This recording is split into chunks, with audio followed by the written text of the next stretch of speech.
Hello बच्चों, welcome to R square magnet classes. आज हम इंग्लिश ग्रामर का एक बहुत ही इम्पॉर्टेंट और इंटरेस्टिंग टॉपिक सीखेंगे जिसका नाम है आर्टिकल्स। आर्टिकल्स होते तो छोटे बड़े हैं, लेकिन सेंटेंस को करेक्ट और क्लियर बनाने में इनका बहुत बड़ा रोल होता है। आर्टिकल्स लगते कब हैं? आर्टिकल्स वो वर्ड होते हैं जो नाउन से पहले आते हैं, और इंग्लिश में आर्टिकल्स 3 टाइप के होते हैं, ए, एन और द।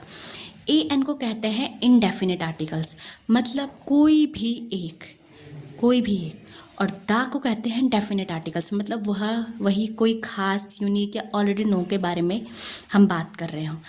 अब सबसे पहले आते हैं ए में। ए का मतलब होता है कोई भी एक, एनीवन। यहाँ उन वर्ड से पहले लगता है जो कॉन्सोनेंट से शुरू होते हैं।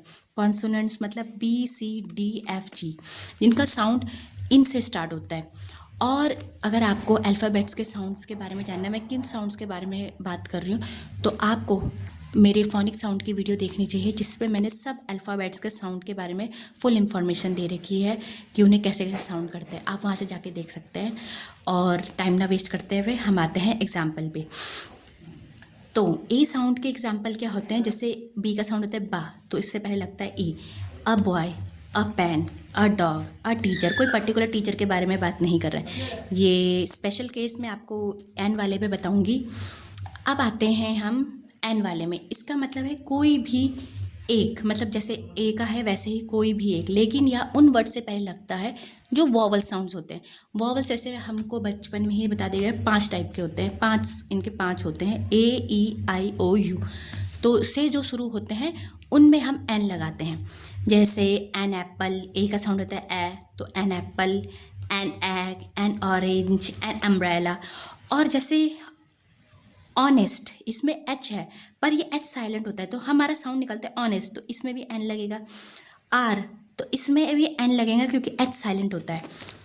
और जैसे ये यू वाला है, इसका अल्फ़ाबेट तो यू है, जैसे बच्चे कंफ्यूज हो जाते हैं यूनिवर्सिटी में हम क्या लगाए, लेकिन इसका साउंड यूनिवर्सिटी आ रहा है, यूनिवर्सिटी मतलब यू आ का साउंड नहीं आ रहा है, तो इसलिए ए लगाएंगे।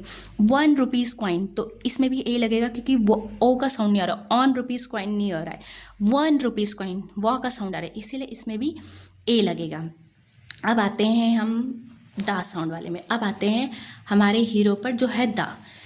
दा का मतलब है वही खास, स्पेसिफिक या यूनिक चीज़। किसी स्पेसिफिक चीज़ फेमस हो या पहले से मेंशन हो चुकी हो, तब हम दा का यूज़ करते हैं। जैसे the sun, any one sun, the moon, any only one moon, the Taj Mahal, specific special buildings, the teacher, the one we both know, जिसे हम दोनों जानते हैं। स्कूल में किसी पर्टिकुलर टीचर के बारे में आप और आपका दोस्त बात कर रहे हो तो उसके लिए द लगेगा। The Himalayas, the Ganga river, the Pacific ocean, इन सब में क्या लगेगा? द।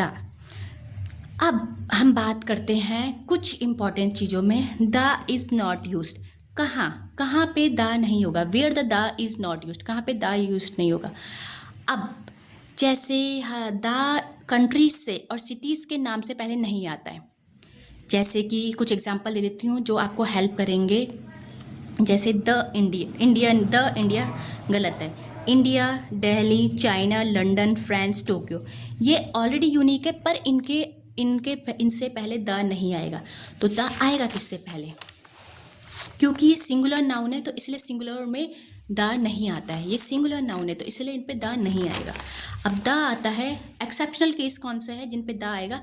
जैसे ये हो गए plural names, the Philippines, the Netherlands, क्योंकि प्लूरल नेम्स है, एस भी लग रहा है, और द फिलीपियंस, द नेदरलैंड्स, इन पे लगे। Word like republic, state, kingdom, sorry. जैसे क्योंकि इनमें वर्ड्स है स्टेट, रिपब्लिक और किंगडम, तो इन पे दा लगेगा, क्योंकि जिनके पीछे भी रिपब्लिक, स्टेट्स या किंगडम लगेगा, उनके आगे दा लगेगा। और अब हमारी इंडिया के लिए दा कब लगेगा? जब किसी देश की यूनिक पोस्ट या ऑफिस की बात होती है, जब उसके अंदर किसी पर्टिकुलर चीज़ या स्पेसिफिक यूनिक चीज़ की बात होगी, तब हम दा लगाएंगे। जैसे the government of India, India में गवर्नमेंट है जैसे, तो उसके लिए दा लगेगा। The president of India, India में एक ही प्रेसिडेंट है, तो यूनिक है वो चीज़, तो इंडिया के अंदर तो उसके लिए डालेगा the prime minister of India, एक ही प्राइम मिनिस्टर होता है इंडिया का, तो उसके लिए भी डालेगा each of this is unique, क्योंकि ये यूनिक है इंडिया के अंदर। कंट्रीज और सिटीज़ के लिए कभी दा नहीं लगेगा, वो भी सिंगुलर वाले के लिए। प्लूरल वाले के लिए जैसे जो मैंने एक्सेप्शनल केस दिया आप इस पे लगा सकते हो, इससे आपको बहुत हेल्प मिलेगी।